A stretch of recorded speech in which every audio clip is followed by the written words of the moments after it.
So let's explain to the audience what a profit sharing contribution is, because I find a lot of times people use the term match. I think we probably said this on one of the other episodes. They use the term match, but it's really a profit sharing. Yeah, so we've talked about matches before in other episodes, and those are you're literally matching employees if they put their own dollars in.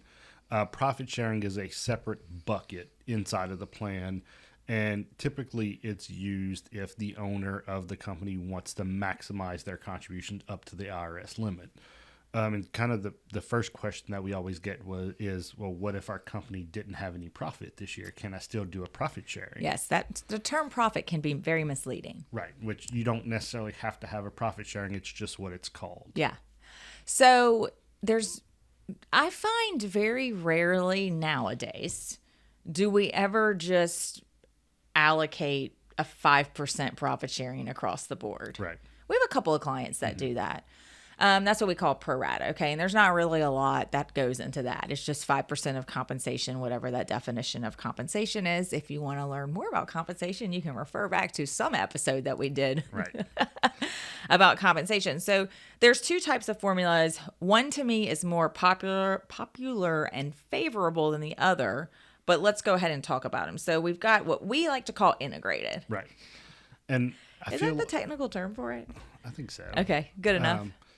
So there's integrated, which we don't really see much nowadays. I felt like it was more popular when I first started here like 15 years ago. And I feel like that one's really hard to explain to people of how it works mechanically compared to the new comp that we'll talk about a little bit later. Yes.